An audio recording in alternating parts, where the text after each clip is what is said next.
Live from New Delhi, you're watching DD India Live, India's voice to the world. I'm Abhishek Mahajan. Coming up in the next 30 minutes. Massive 7.1 earthquake hits Nepal and Tibet, with tremors felt in India and Bangladesh. Death toll exceeds 50. Slumping polls and waning support in party make Justin Trudeau announce resignation after more than 9 years in power, to leave office after party chooses the new leader.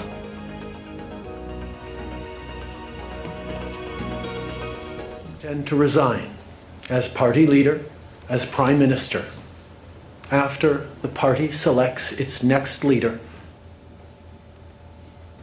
Secretary of State Antony Blinken says US-Japan ties stronger than ever as he meets Prime Minister and Foreign Minister. Huge winter storm in the east coast of the US upends normal life. Over 330,000 homes and businesses without power. Air travel crippled across the nation.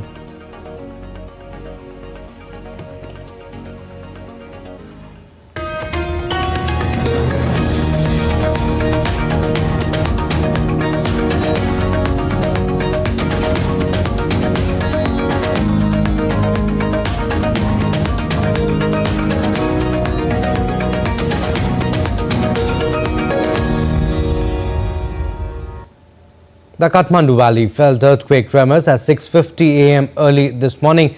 The earthquake measured 7.1 on the Richter scale, hit 93 km northeast of Labuche in Nepal. The tremors panicked people, mostly in the eastern hilly districts and even in Terai. According to sources from Saleri, headquarters of Kumbh district, there was no damage at Saleri Bazar in Kumbh district, which borders Tibet in China. The tremor was felt in Kathmandu Valley and its vicinity, forcing people to rush to the streets. Prime Minister KP Sharma Oli has urged all to stay alert and safe in the wake of the earthquake. Taking to social media early in the morning, PM Oli said that Nepal has been witnessing earthquakes of varying scales in recent days, so everyone needs to be alert and adopt safety. Officials, including emergency response teams, are closely monitoring the situation and have urged citizens to remain calm and prepared for possible aftershocks. And after 9 years in power, Canada's Prime Minister Justin Trudeau announced his resignation on Monday. However, he will remain in position as Prime Minister and Liberal Party head until the party chooses a new leader to take it into the next election. Canada's Prime Minister Justin Trudeau announced his resignation on Monday, saying he would leave office as soon as his party chooses a new leader, with slumping polls and internal division taking their toll. After more than 9 years in power, Trudeau's support within the ruling Liberal Party began crumbling in 2024 due to intensifying public criticism focused on the rising cost of living. A subdued Trudeau told a press conference that he would stay as the Prime Minister until the party chooses a new chief. I intend to resign as party leader, as Prime Minister, after the party selects its next leader through a robust, nationwide, competitive process. Last night, I asked the President of the Liberal Party to begin that process. His authority was then shaken by the surprise departure last month of his Finance Minister and Deputy Prime Minister, Chrystia Freeland. Across the country, Trudeau's resignation did not surprise. Trudeau's Liberals are trailing badly in the polls to the opposition Conservatives.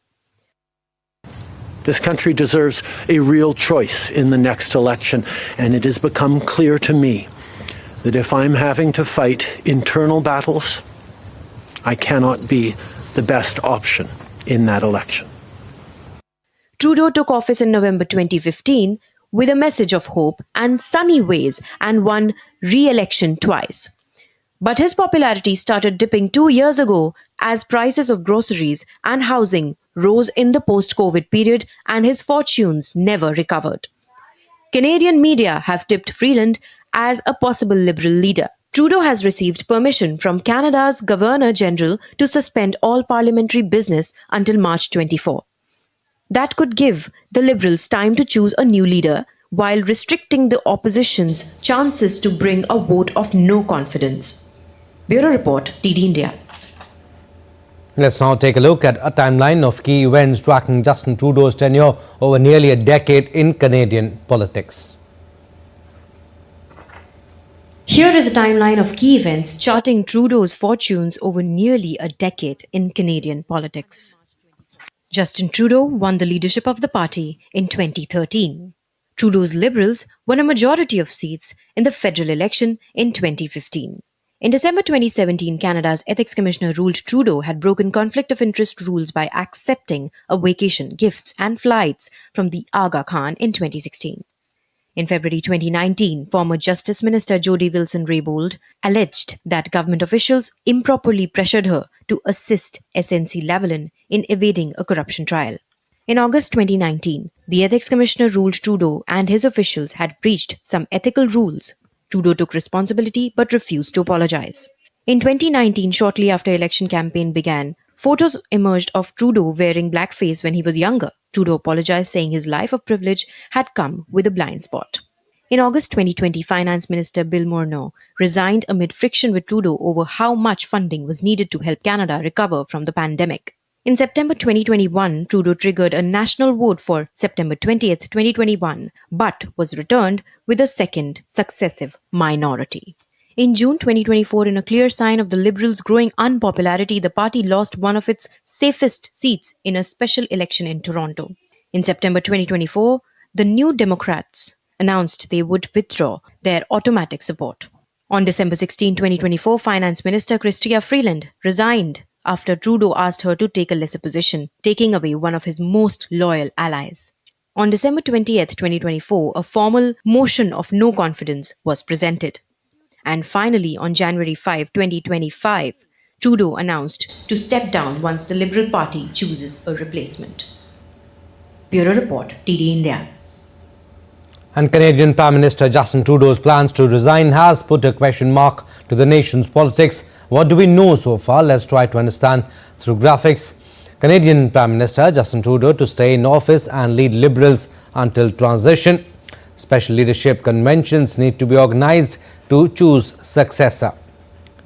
Parliament to remain suspended until March 24. Opposition parties had planned to unveil non-confidence motions as soon as they could after January 27. Now they will now have to wait until May. New election unlikely to be held before May at the earliest. If Liberals stay in power till Parliament's summer break, then an election would be held at the end of October. Trudeau already asked his party to choose a new leader. Shortened contest likely to ensure Trudeau's replacement is in office as soon as possible.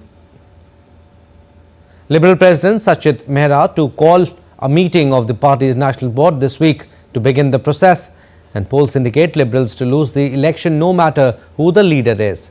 Contenders include Innovation Minister Francois Philippe Champagne, Transport Minister Anita Anand, Foreign Minister Melanie Joly also in the race. Former Finance Minister Chrystia Freeland could also join the race.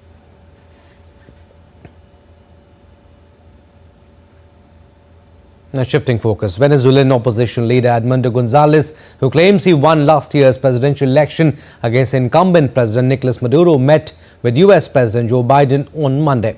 After the White House meeting, Gonzalez said he had a long, fruitful and cordial conversation with Biden. Gonzalez also said he is in contact with US President-elect Donald Trump and expects a close relationship with the incoming administration. Gonzalez's visit to Washington comes as part of a regional tour just days before President Nicolas Maduro is set to be inaugurated for his third term after being recognized by Venezuela's top court and electoral authority as the winner of the election.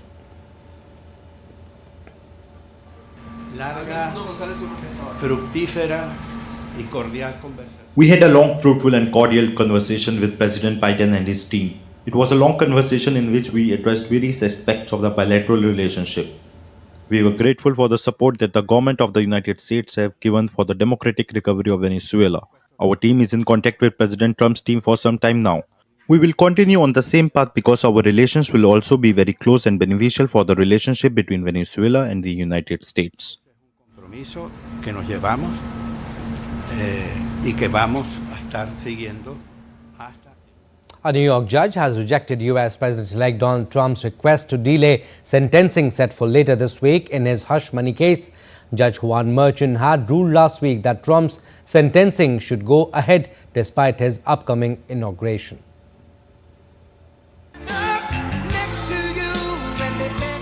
US President-elect Donald Trump on Monday lost a bid to put off his sentencing on 10th January for his criminal conviction stemming from hush money paid to an adult film star.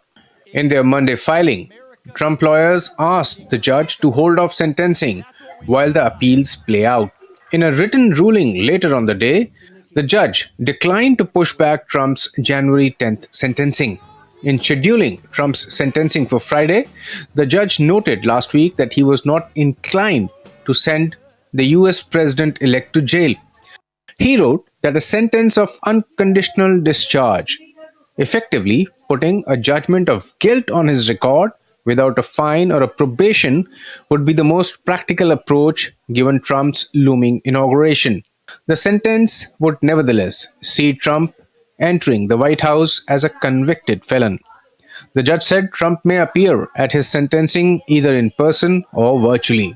The case stemmed from a $130,000 payment Trump's former lawyer, Michael Cohen, made to an adult film actor, Stormy Daniels, to keep her quiet about a sexual encounter she said she had with Trump, who denies it. After a 6-week trial, a jury found Trump guilty on 34 felony counts of falsifying records to mask the payment prior to the 2016 election. The hush money case made Trump the first US president to be charged with and convicted of a crime. Since the verdict, his lawyers have made 2 unsuccessful attempts to have the case tossed. Bureau Report, DD India. And South Korean anti-graft investigators wait for a new court-ordered arrest warrant for impeached President Yoon Suk-yeol, whose failed martial law bid threw the country into turmoil. Yoon has refused questioning 3 times over a bungled martial law decree last month and is holed up in his residence surrounded by hundreds of guards preventing his arrest. It is likely a new warrant will be granted by the same court that issued the first order, which expired after 7 days, but investigators refused to disclose the duration of the new warrant they were seeking. He would become the first sitting president in South Korean history to be arrested. His lawyers repeatedly said the initial warrant was unlawful and illegal, pledging to take further legal action against it. Now, South Korea's ruling and opposition parties agreed on Tuesday to form a joint parliamentary task force to probe the recent Jeju airplane crash that left 179 people dead. With the exact cause of the crash still unknown, Tuesday's unity move for a joint task force came after weeks of political turmoil kicked off when President Yoon Suk-yeol briefly declared martial law last month. The special committee will discuss the investigation into the causes and provide support to grieving families of the dead. The 15-member team consists of 7 from the ruling party and 7 from the opposition, as well as 1 from neither side. South Korean and US investigators are still probing the cause of the crash of Jeju Air Flight 2216, which prompted a national outpouring of mourning with memorials set up across the country. And after visiting South Korea, US Secretary of State Antony Blinken is now in Japan at a time when President Joe Biden's blocking of steel deal is straining the allies' formed ties. Biden has called nurturing US alliances a top priority, but days before Blinken's trip, he blocked Nippon Steel's $14.9 billion takeover of long-struggling US Steel, citing national security concerns. In a bid to pacify the situation thereafter, Blinken held a meeting with Japanese Foreign Minister Takeshi Iwaya this morning. He will also meet other senior Japanese government officials to review the tremendous progress the US-Japan alliance has made over the past few years. Time now for a very short break, but still to come on this edition of DD India Live. Preparations on in full swing in North India's Prayagraj for Mahakumbh Mela. The US Federal Reserve's top banking regulator Michael Barr announces early resignation. And in sports, Indian contingent is all set to compete at Malaysia Open Badminton tournament starting today.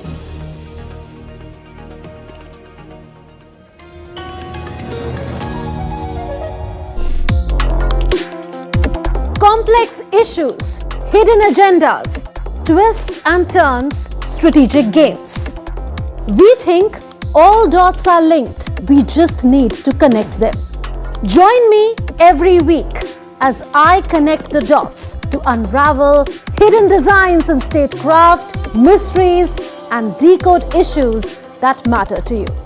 Watch Connecting the Dots with me at these times on DD India.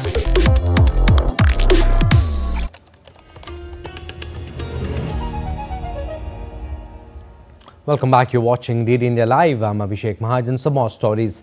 An outbreak of human metapneumovirus HMBV in China has raised alarm globally. Several countries, including India, are monitoring the virus and its spread closely. India's Health Secretary Punya Salil Srivastav chaired a meeting with states and union territories in a virtual mode on Monday to review the present situation of respiratory illnesses in the country and the status of public health measures for their management. During the meeting, it was reiterated that the data from Integrated Disease Surveillance Program does not indicate any unusual rise in influenza-like illness and severe acute respiratory infections cases anywhere in the country. This is also corroborated by ICMR Sentinel surveillance data. Union Health Secretary emphasized that there is no cause of concern for the public from HMBV, which has been present globally since 2001. The Health Secretary advised states to strengthen and review the ILI-SARI surveillance. She also stated that the country is well prepared for any potential surge in respiratory illness cases.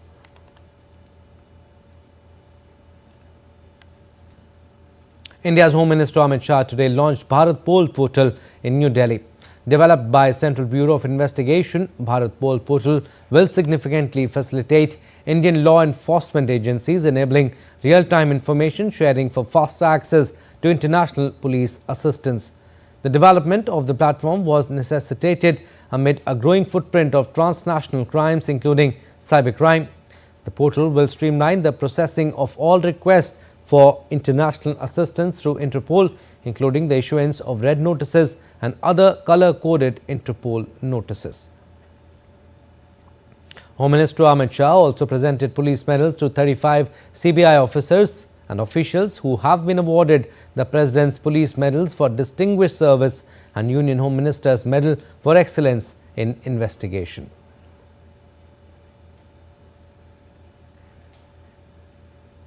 All right, updates now on Kumbh Mela, the sacred congregation to be held in North India's Prayagraj from January 13th. National Disaster Response Force team carried out the mock drill as part of the Kumbh preparations. The drills conducted at RL Ghat aim to make the devotees and refugees believe that agencies like NDRF are ready to deal with every kind of challenge in their service. हमारे पास कुछ विशेष उपकरण हैं, उसके पास हमारे पास विशेष गोताखोर हैं, कुशल तैराक हैं, हमारे पास स्पीड बोट हैं और ये सिर्फ दिन में नहीं, रात में भी इस चुनौती से कैसे निपटा जाए उसके लिए भी हम तैयार हैं। उसके लिए हमारे पास अंडर वाटर टॉर्च है। कुल मिलाकर उद्देश्य एक ही है कि हमारे अंदर भी आत्मविश्वास आए और जो बाहर से श्रद्धालु और शरणार्थी आए उनके बीच में विश्वास आए कि इस तरीके की एजेंसियाँ, NDRF जैसी एजेंसियाँ आप सबकी सेवा के लिए यहाँ पर उपस्थित हैं और तत्पर हैं। The Uttar Pradesh Police has heightened security measures for a safe and grand celebration. Thousands of AI-powered CCTVs, underwater drones and state-of-the-art facilities have been put in place for visitors and devotees. The Central Reserve Police Force, Provincial Armed Constabulary and State Police are all collaborating for the safety of visitors during Kumbh celebrations. Kumbh is also set to prioritize cleanliness in unprecedented ways. For the first time, a QR code-based monitoring system will be employed to ensure the cleanliness of over 150,000 toilets across the fairgrounds. This system, managed by 1,500 volunteers, will allow real-time cleanliness assessments. Reports from the app will be sent directly to to a control room, alerting the vendors to attend to any maintenance needs within minutes. While the authorities has adorned the North Indian city ahead of Mahakumbh, the citizens too aren't left behind. One fine example is the artistic gesture by a women artist, Pratibha Pandey. Pratibha has crafted a painting of Amrit Kalash, a ritualistic part of Mahakumbh, by using the word Ram, which has been engraved repeatedly in the Kalash. Pratibha has dedicated her Kumbh Kalash to Mahakumbh and expects the forthcoming Mahakumbh to be divine and grand. Weather updates from across the globe now, starting from India. The India Met Department has forecast cold day conditions in isolated pockets of North India's Uttar Pradesh and Northwest Rajasthan today. According to the weather agency, Punjab, Haryana, Chandigarh, Himachal Pradesh and some parts of Uttar Pradesh are expected to witness very dense fog conditions during the night and early morning hours till Wednesday. The weather department has also predicted thunderstorms with hailstorms and lightning at isolated places over Sikkim, Arunachal Pradesh, Assam and Meghalaya today. The IMD said that light to moderate rainfall is likely to prevail over northeastern states till tomorrow. The Met Department predicted that minimum temperatures are expected to fall by 2 to 4 degrees Celsius over the western Himalayan region during the next 2 days.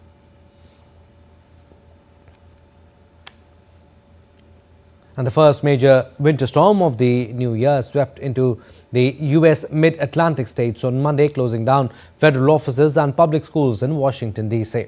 The U.S. National Weather Service said about 5 inches snow had fallen in the nation's capital by 8 a.m. on Monday, with up to 8 inches in some surrounding areas of Maryland and Virginia.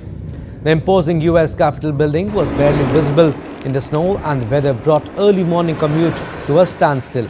Streets remained largely empty, barring a few pedestrians who shuffled in the ankle-deep snow. The storm also left more than 330,000 homes and businesses in the central and southern U.S. without power on Monday. Governors in several states, including Kansas, Kentucky, Arkansas, West Virginia, and Maryland, have declared states of emergency. Many flights within, into, and out of the United States had been cancelled or delayed due to weather. The unusually cold temperatures are expected to linger for the rest of the week. On to business news now. The U.S. Federal Reserve's top banking regulator Michael Barr has announced his early resignation on Monday. Barr, the Fed's vice chair for banking supervision, said in a statement that he will step down from his management role by February 28, at the latest around 18 months before his term was set to expire in July 2026. Barr, who was nominated by outgoing President Joe Biden, said he will remain as a Federal Reserve Governor, a role that gives him a permanent vote on the U.S. Central Bank's powerful interest rate setting committee. His early exit now clears the way for Trump, who will be sworn in on January 20th to appoint an entirely fresh slate of banking regulators. And in sports, Captain Harmanpreet Singh struck a brilliant brace as Surma Club fought back to beat Delhi SG Pipers 3-1 in the penalty shootout in Hockey India League match on Monday. Harmanpreet's double penalty corner conversion leveled the scores 2-2 before the ever-reliable Vincent Vanash asserted his class to thwart 3 Pipers strikers in the shootout. Surma equalized in the closing minutes when Harmanpreet showed his brilliance, scoring from another angle to convert the team's 5th penalty corner. Vivek Sagar Prasad, Nicholas Keenan and Boris Bakhat scored in the penalty shootouts, while Vincent Vanash pulled out 3 saves to snatch the bonus point for Surma Hockey Club.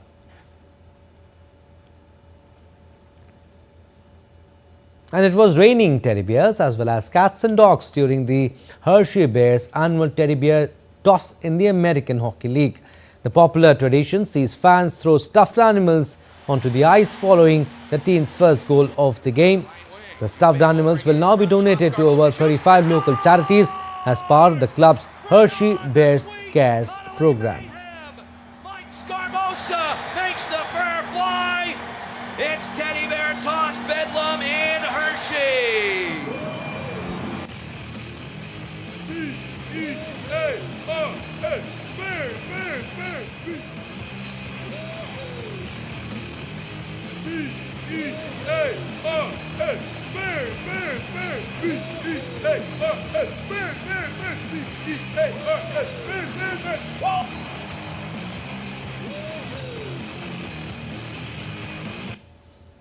Well, that's all for this edition of DD India Live. But do let us know your thoughts on the news of the day. For those on the go, you can get all the latest news and updates from India and across the world on DD India mobile app. The app is available on both Android and iOS. Scan the QR code on the screen to download now. And we'll be back with more news as it breaks here on DD India. I'm Abhishek Mahajan. From all of us here in Delhi, thanks for watching DD India Live.